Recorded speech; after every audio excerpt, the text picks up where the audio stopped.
बातम्या युद्धाच्या परिणामांच्या आहेत। इराण इस्रायल युद्ध सुरू आहे आणि त्याच्या पार्श्वभूमीवर जगभरात इंधन टंचाई तयार झाली आहे आणि कारण इराण लागत असलेल्या हॉर्मुझच्या समुद्रधुनीतून होणारी पेट्रोल, डिझेल आणि गॅसची वाहतूक ठप्प झाली आहे।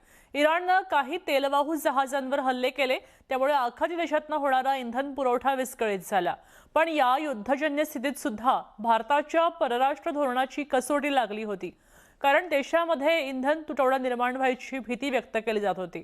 पण भारताची नीती यशस्वी ठरलेली आहे। इराणशी असलेल्या संबंधांमुळेच भारताच्या तेलवाहू जहाजांना हॉर्मुझच्या समुद्रधुनीतून वाहतुकीची परवानगी मिळाली। अत्यंत स्फोटक परिस्थितीत सुद्धा भारताची 8 तेलवाहू जहाजे भारतात परतली। या युद्धाच्या प्रसंगामध्ये केंद्र सरकारने समतोल राखला आणि देशहिताला प्राधान्य दिलं। देशामध्ये इंधनाचा तुटवडा तयार होणार नाही याची खबरदारी घेतली। इराणशी नरेंद्र मोदी आणि परराष्ट्र मंत्री एस जयशंकर यांनी इराणच्या नेतृत्वाशी संवाद साधला आणि भारतीय नागरिकांची सुरक्षितता, इंधन पुरवठा सुरळीत ठेवण्याबद्दल चर्चा केली। त्याचबरोबर प्रादेशिक शांततेवरही भर दिला। त्यामुळे इराणने युद्धाच्या काळात सुद्धा भारताच्या तेलवाहू जहाजांना हॉर्मुझच्या समुद्रधुनीमधून जायची मुभा दिली। इराणने इस्रायल आणि अमेरिकेच्या तेलवाहू जहाजांना हॉर्मुझमधून वाहतुकीला बंदी घातली आहे आणि त्याचा फटका आता या दोन्ही देशांच्या जहाजांना बसलाय। पण भारताच्या परराष्ट्र धोरणामुळे भारतामध्ये इंधन टंचाई तयार झाली नाही। हॉर्मुझमधून भारतामध्ये परतलेले गॅस टँकर शिवालिक, जगलाडकी, नंदादेवी।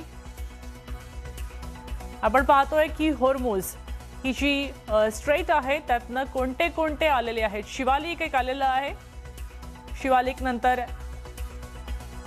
अजून एक जहाज आलेलं आहे। एकूण 8 जहाज होती।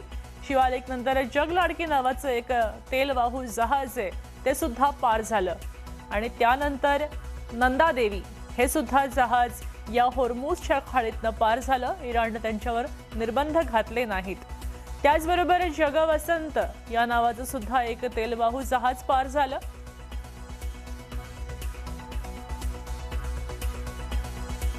पाईन गॅस या नावाचंही एक जहाज या हॉर्मुझमधनं आता आलेलं आहे। तसंच ग्रीन सानवी हे सुद्धा 8वं जहाज इथून पार झालेलं आहे। BWELM त्याचबरोबर PWTYR अशी एकूण 8 जहाजं पार झाली आहेत।